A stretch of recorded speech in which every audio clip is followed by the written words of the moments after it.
Hi, folks, and welcome to Inside the Leader's Mind, where what's in the way becomes the way. I'm your host, David Suson. I am so excited for my guest today. We are joined by Morag Barrett. She's a leadership development expert, executive coach, and a keynote speaker on a mission to fix the epidemic of disconnection at work. We're going to learn what that is here in a little bit. She's the author of two books, Cultivate and You, Me, We, and spends her days helping leaders swap fine. I'm assuming that means, you walk down the hall and they go, "How are you? Fine." Fine. For real human connection. So if you care about relationships at work or suspect yours might need a tune-up, you're in the right place. Morag, welcome to Inside the Leader's Mind. I'm excited to have you here. David, I am looking forward to the conversation, though. As I listened to the introduction and you were saying we're going to go into the leader's mind, I was thinking, people may not want to know everything that's going on in my mind at every time, because there's a lot. It doesn't stop. It doesn't stop, but that's the fun part. But at least we get a little bit of perspective in the time we have. Yeah. So for those of you, people that don't know who you are, let's say, you go to a party, you go somewhere and someone says, "So Morag, what do you do?" How do you answer that? What do you tell them? I'm an international woman of mystery. Actually, no, Nice. my answer Like is Austin Powers. I love it. a little bit of that. I take the junior high out of the workplace. And here's what I've learned from my books, my research, is that success in business is powered by relationships. Success in life at those parties is fueled by connection. And all of us can point to an event, many events, maybe just today, where the interpersonal friction between us and our colleagues or us and our loved ones, the people we care most about, has caused a little bit of a disconnect, missed expectations, frustration. Well, my magic is in helping to close that gap and make sure, especially in our workplace relationships, that we're aligned around that same definition of success. Love that. How did you get to where you are? Because from what I read about you and I learned about you, you started in banking, or at least were in banking, right? Tell me a little bit about that and how or why you made the switch to doing what you do now. So I'm an opportunist. So I Opportunist, won't say nice. that there was a why. I'm lying. I'm exaggerating, but I am an opportunist. And so depending on how you count it, I'm on my fifth career. I was going to be an engineer. I just hadn't decided what flavor of engineer because I like puzzles. I like to know how things work. And then squirrel. I'm on to the next shiny object. And so at high school, getting ready for engineering, I did applied mathematics, physics, and economics. And in economics, there was a chapter on how banks create money. And it was fascinating.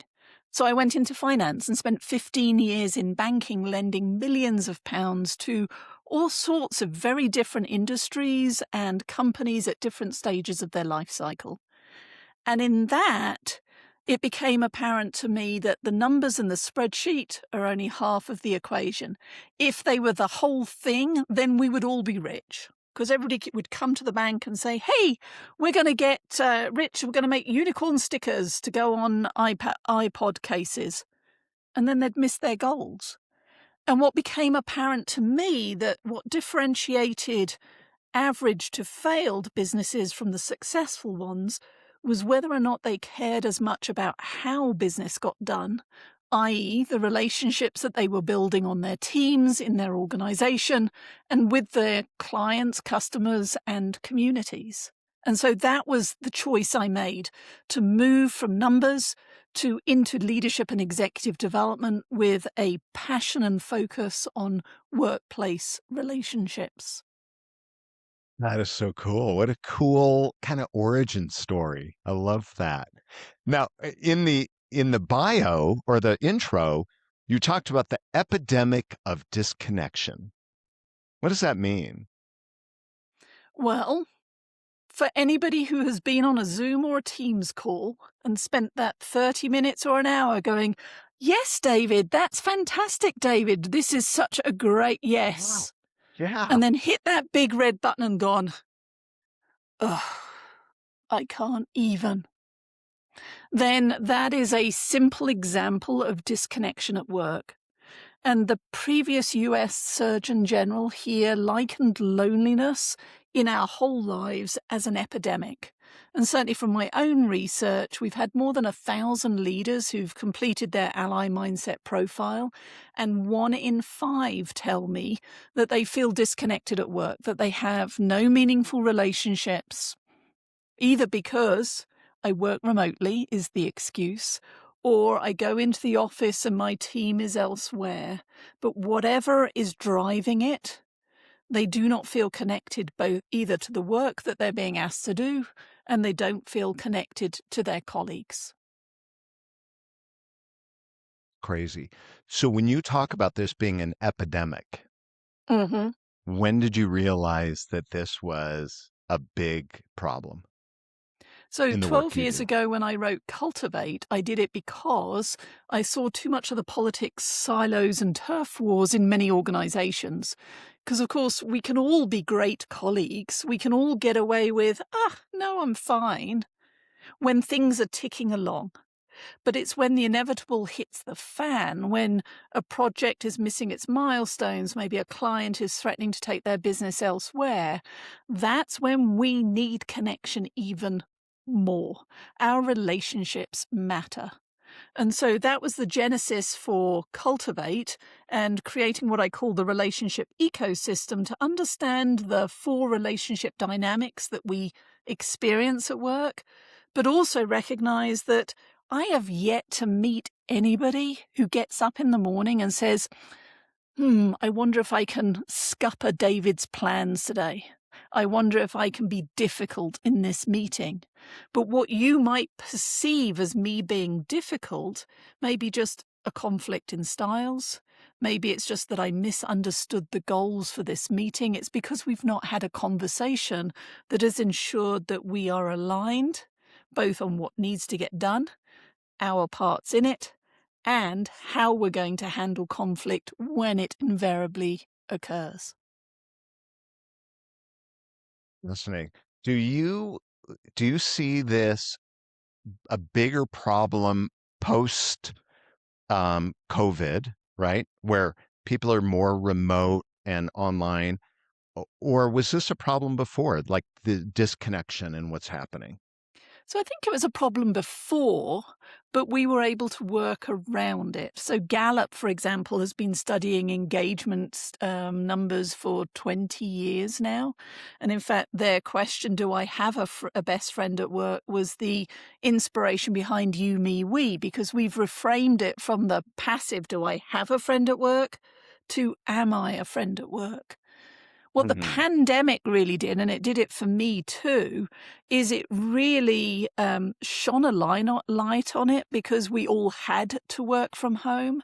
But I think the mistake that we made both during and after the pandemic is we haven't really adjusted our team game or adjusted our workplace relationship rules of engagement.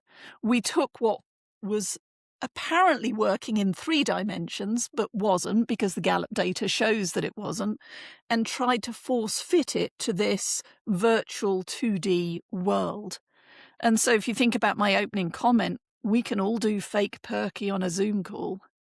And if we as leaders are not paying attention, or as we as colleagues are not paying attention to each other, and creating what I call scheduled spontaneity, the opportunities for us just to hang and say, how's it going, David? And if you say fine, to go, so, what's making it great or what's really happening behind the scenes, then unfortunately the stress, anxiety, loneliness, burnout is just going to continue to fester. In fact, you just mentioned, burnout. I was going to ask, what are the what's what I'm looking for, downside of all these challenges, and what's the upside when we improve it? Meaning, other than just, okay, I feel good, a lot of businesses are going to say, okay, show me the money. Like, bottom line, how is this going to be helping our business? How is it hurting our business? What are you seeing from purely a business standpoint? And I agree. Oh, Morale is awesome.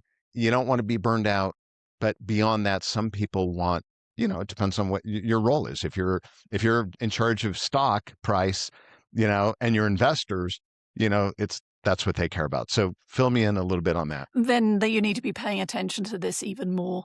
Gallup estimates that the cost of disconnection in terms of lost productivity is $406 billion a year for US businesses alone. I mean, that's crazy money. Crazy money.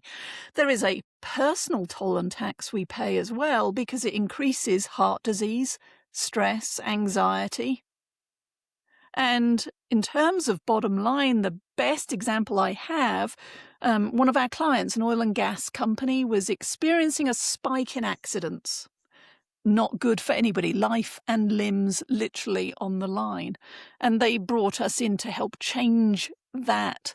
And rather than presenting more rules or checklists, we focused on relationships and connection. And within six months, reportable injuries dropped 18%. Not because the OSHA rules changed, we're not an expert in that, but because people cared enough to say, David, safety goggles. David, lock on, harness. I cared enough to call out if I saw you taking shortcuts that were either going to put you or somebody else at risk. So, as much as this is misperceived as soft fluffy, it is business critical because without connection, decision quality is undermined. My best ideas are in my drafts folder. Maybe I never share them on the Zoom call because there isn't an opportunity for us to just shoot the breeze and think about what could be possible. I become an order taker and I react versus being proactive. Just to bounce off that, there was a conversation I had on one of my other podcasts with an executive, and they said, one of the changes that happened from being in the office to Zoom is if you have a 9 o'clock meeting on Zoom, people don't show up till 9 o'clock. And Mm-hmm. so you don't, whereas in a meeting room, you stumble in, you're there 5 minutes early, you're waiting, and you have that 5, 10 minutes Yes. to start building connection and relationship. I know for those people that are listening now, I have a client of mine that I coach, and what they do is they make sure they take the first 5 to 10 minutes at the beginning of every virtual meeting to connect, to like, Yes. what's going on? What are you listening to? What's going on? And when she came in, when she first came in and said we're going to do this, this is a large corporation that she does. It's like, well, we don't do that here. It's like, well, we could do it on my team.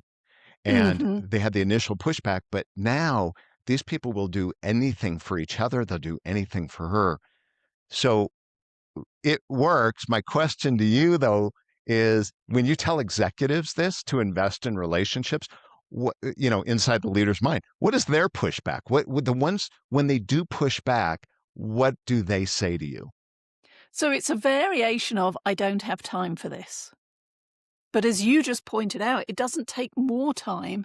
It requires us to be more thoughtful and present in the time we already have. So, for example, the CEO of a defense contractor, when we first started working with them, tumbleweeds when you walked through the corridors because everybody's locked away in their secret squirrel studio doing whatever it is that they do but can't possibly tell us because. And I recall the moment where he turned to us during the first Leadership Academy and said, So, hang on. So, what you're saying is I need to start every meeting with 5 minutes of small talk? And we said, well, yes. And so much like your leader, that's what this CEO did. So, David, I'll use your name for this example, Sure, David's sure. 5 minutes of banter.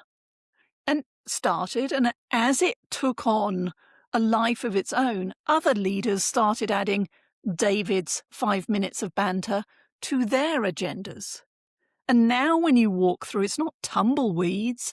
There is banter, there is conversation at the coffee machine, and then everybody goes back to their secret squirrel stuff. But it has transformed those relationships, and it didn't require more time. It just required being thoughtful and present in the time that we have.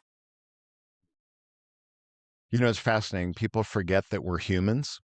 They Mm-hmm. forget that genetically programmed in our DNA that we are pack animals, right? We're societal, maybe pack is the wrong word, but we thrive in relationship and connection.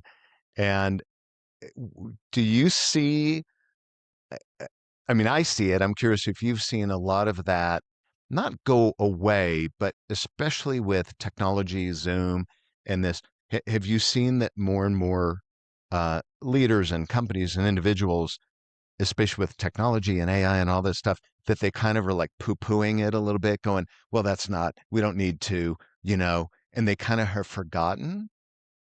I think we're using the wrong metrics because our Okay. accessibility through technology, as you've pointed out, um, it hasn't occurred in the past. So I've got Slack, I've got email, I've got text, I've got old-fashioned phone calls. You name it, you can get hold of me. A LinkedIn message, whatever it is, it's going to get to me. But all of that connection, that digital connection, it is only giving us the illusion of human connection because it's more I love transactional. that. Often those messages are, hey, do you have that spreadsheet? Do you have that calculation? Did you call the client? It isn't, hey, do you have that sourdough recipe? How was Jim Gaffigan last week if you happen to know that I went to see him here in Denver? And it's those little comments that allow each of us to feel seen, heard, and valued beyond the job title and the what do you need me to do.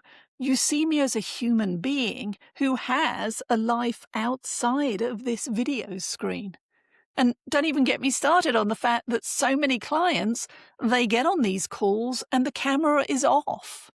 And so now you've only got the audio, which again, okay, similar to a phone, but it is masking the depth of that disconnection that's happening.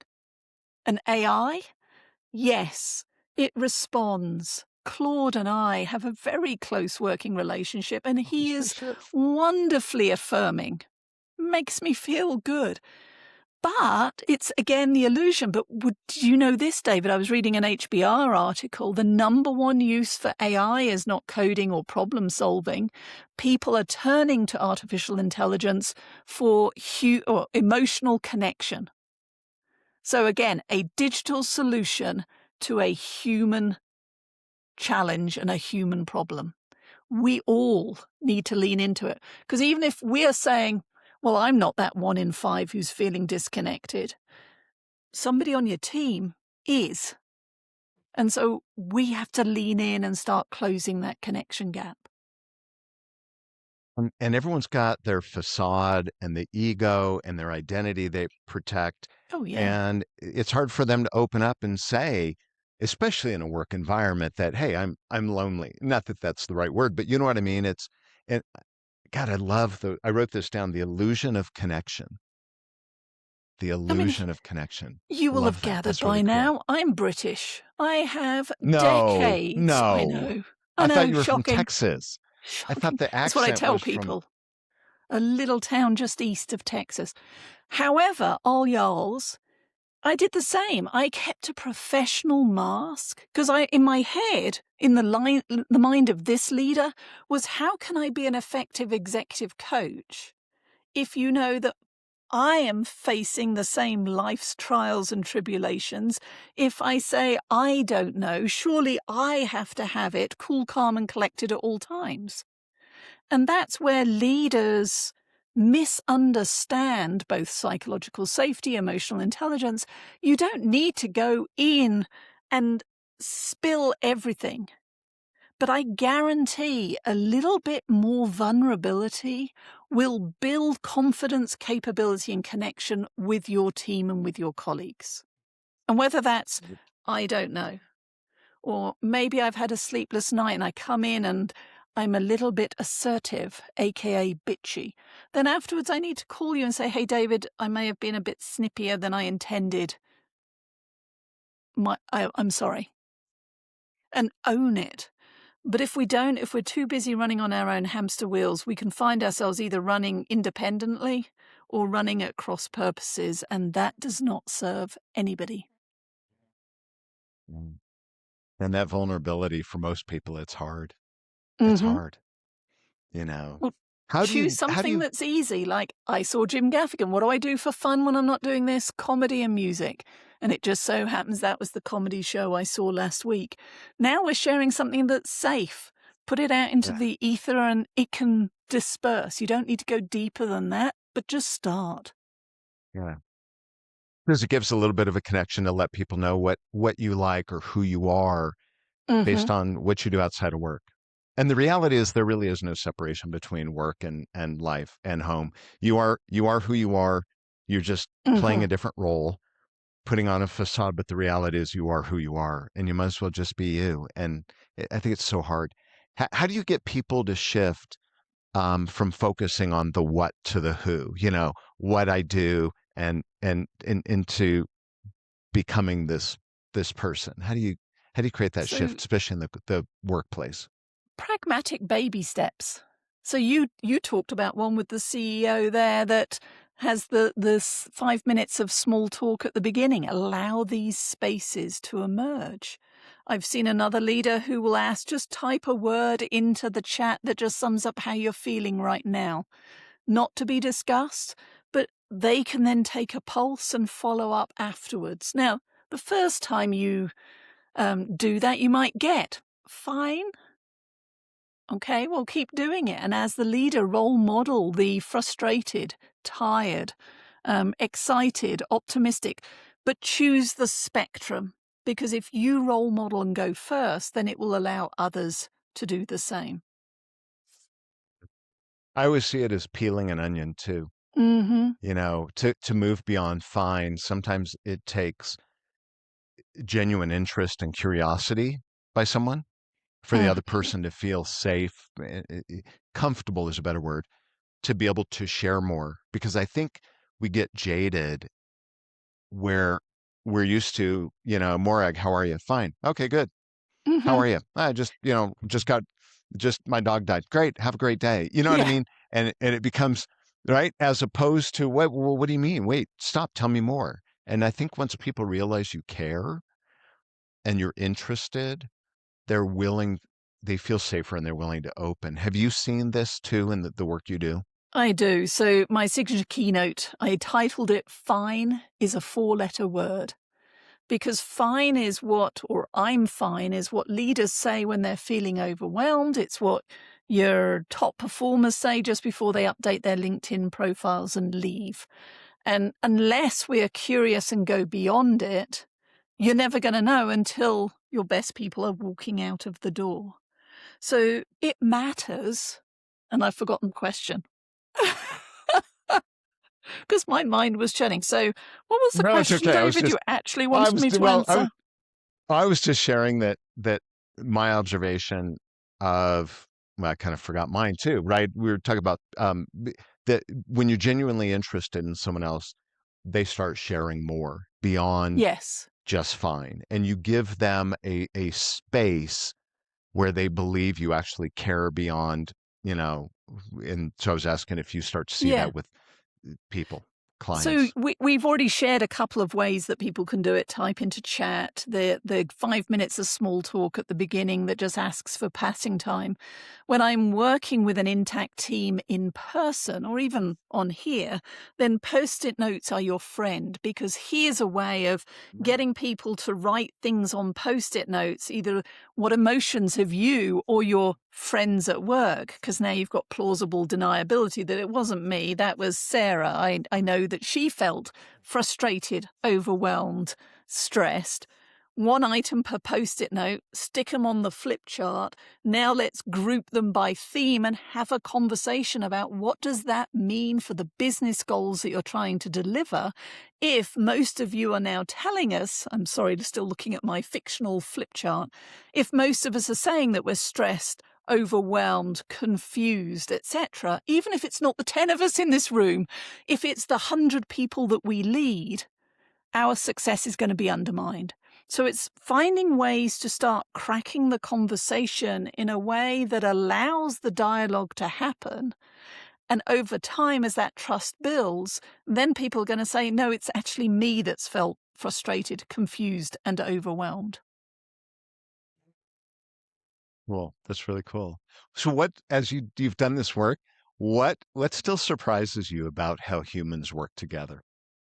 How quickly you can close that connection gap when you choose Really? to do it. Yeah. Really? And it does start. I mean, my latest research is I think this is why engagement results have struggled in that the needle has barely moved in 20 years. And I think it's because, well, not I think, I know because I've been asking the question of thousands of leaders, is that the organizational top down approach isn't solving it because it's not actually a time management or a management issue. It's a human issue and it's personal. So we need both. We need the engagement surveys, those can be your metrics, but metrics doesn't provide meaning. And yeah, we can do team building and trust falls if you want to, but can't bear them myself. But that doesn't necessarily mean connection beyond that moment. But you can't create connection with others if we're disconnected from ourselves. And so my work now is also focusing on getting through that individual leader mask of no, everything's fine, to what is really either filling you up and helping you flourish, but also draining you and bringing you down. Because if we can alter that balance so that you're more consistently either flourishing or at least aware of, you know what, today, David, I haven't got it, but we're going to do our best. Now you're not writing a story that I'm a flake. You know the context. But the professional mask would be I would show up, I would fake it, and you would still know that something was off. But the story you're going to write now is going to be personal. Either I don't like you, I don't care about the work, that I'm unreliable. And then when you come to the next meeting and you're a little bit more guarded with me, now I write a story going like, what the heck? The world's already against me. And now, David, okay, I'll show you. And that gulf just keeps getting wider. So one conversation, starting with ourselves, how do I feel and what do I need right now? Then I can start saying, and how are you, David, and what do you need right now? And what can we do together? Hence the book title. You, me, we. If you're looking after you, I'm looking after me. We can better look after each other and the business results. So you think we're ever going to figure all this reconnection out? Good grief. We're going to get better at it because here's the thing, I haven't figured it all out. And I still have my off days. My team will tell you I have my off days. But the key here is that of the team, we're not all having off days at the same time. And if I'm having an off day this week, then Eric and Ruby can pick up the baton and run with it. And if they have an off day next week, then I am replenished and ready to pick up for them. So the key is having at least one friend at work, that person who's got your back, that person who you can go to and go, I can't even. And you know they're not going to gossip or judge you. They're going to help you to navigate it. And this comes full circle back to relationships matter. And it's the human connection that will accelerate our impact and our success. Absolutely. I Absolutely. get very excited about this. It matters. I'll bet.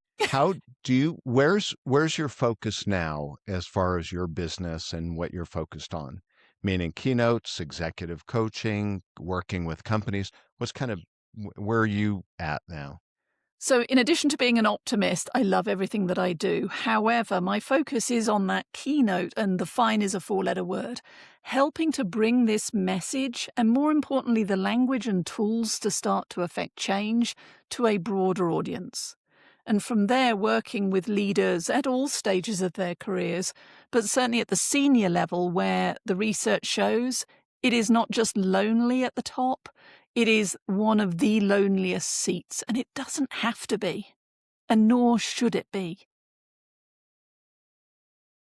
Or they could just go buy a dog. I'm just kidding. I'm kidding. I'm just joking.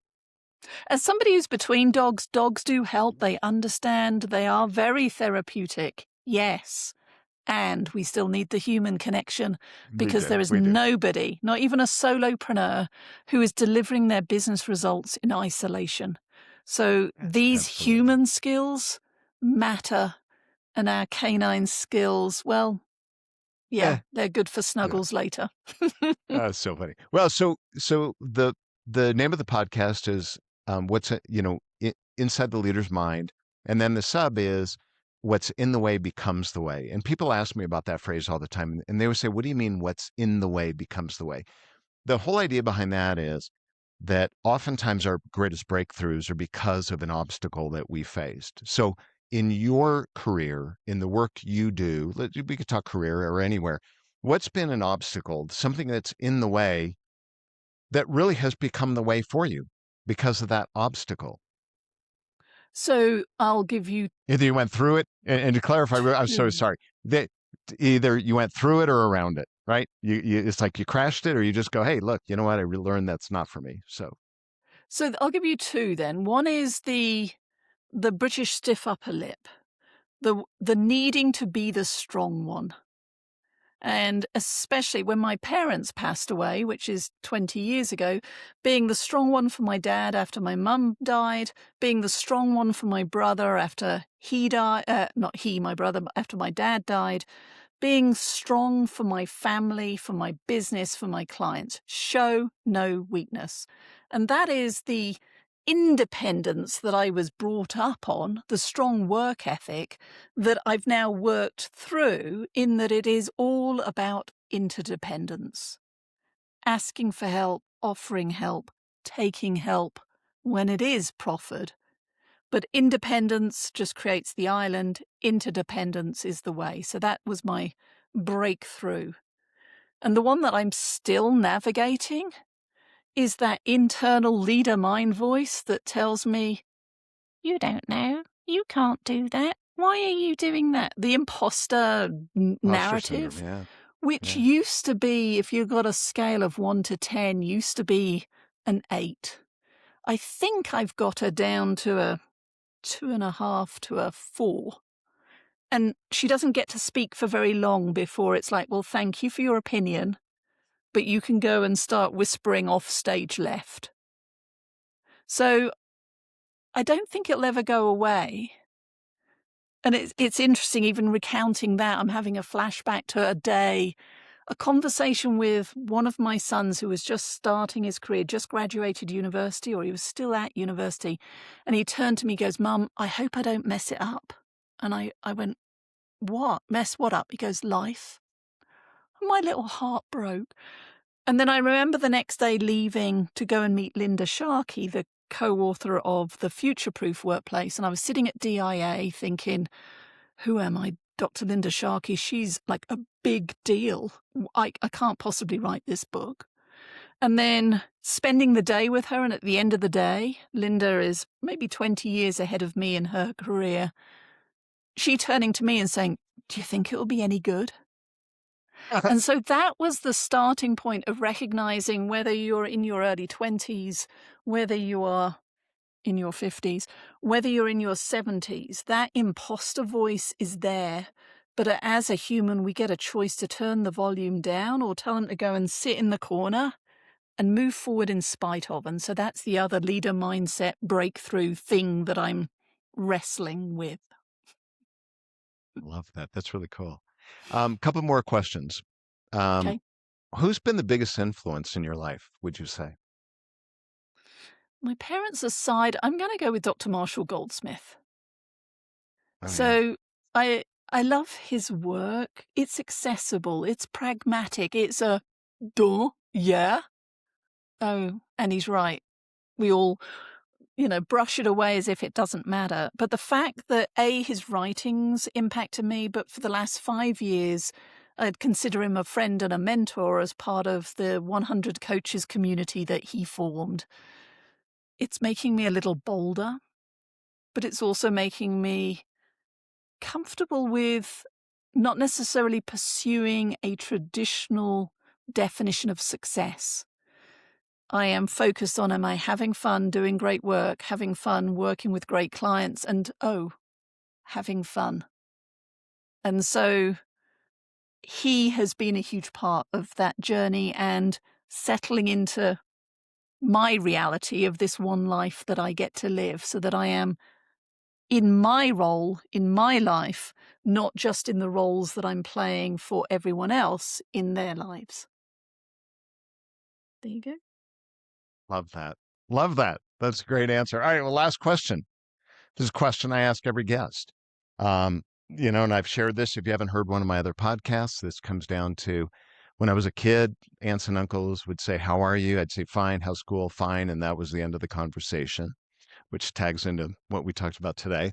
And then I jokingly, a little bit jokingly talk about, my daughter, and I would, ask a bunch of questions. And I remember, "Why are you so nosy? You're asking too many questions." And then in another conversation, it's, "Well, you don't know anything about me." So my thought is always, well, what question, for like my daughter, I always think, well, what question should I be asking you? Or when I was a kid, like they didn't know what to ask me. And it would have been great if I just said, "Hey, why don't you ask me about my running, or why don't you ask me about my blah, blah, blah." So the question for you, and I ask all guess this, is what is a question you wish people would ask you, but they don't know to ask you? But secretly, you kind of wish they would just ask you because you want to be able to share something. Like you're bursting at the seams. They don't know it about you. It's not commonplace. What would that be? Aside from, would you like a cookie with that? That's a Um, good one. that might be a good one. I think it's more the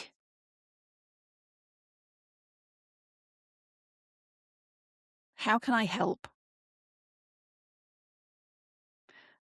But that is like, how are you to me? Because I'll go, oh no, I'm fine. I've got it. Mm. And so I would like to be pushed a little bit more to think bolder, which I said Marshall was doing for me, but actually help me to manifest that by, yeah, offering to help. And then that That's links cool. back to the independence that is still there, which is leverage your network. So cookies or snacks. And then Love it. how Love it. can you help? And don't just take my first answer of, no, I don't know. Let's I'm talk good. and I'm have a fine. conversation. Yeah, love it. Love it. Well, you've been lovely. If someone wants to learn more, get connected, learn more, what's the best way for them to connect with you or learn more So or please get do more? connect with me on LinkedIn. It is me, myself, and I who responds to all messages. You can learn more about my work at SkyeTeam, SKYE team.com. And if you would like to take your own ally mindset profile and continue to contribute to our relationship research, you can do that at SkyeTeam, SKYE team.cloud/you, me, we. Very cool. And I'll make sure in the show notes I put those links and that information. If anyone missed it or didn't get the spelling, I'll make sure I put it on there. But Morag, you've been just lovely to have today. It's just your answers and who you are. Just I loved it. So thank you for being with me today. I've enjoyed it, and I am leaving here more than fine. I'm feeling energized, so thank you. Oh, that's awesome. That's awesome. Well, folks, thank you so much for being with me today on Inside the Leader's Mind. I hope you've enjoyed it. Uh, Subscribe, share, let us know your thoughts, reach out to me on LinkedIn, and and we'll see you next time. For Inside the Leader's Mind, I'm David Susan. Bye.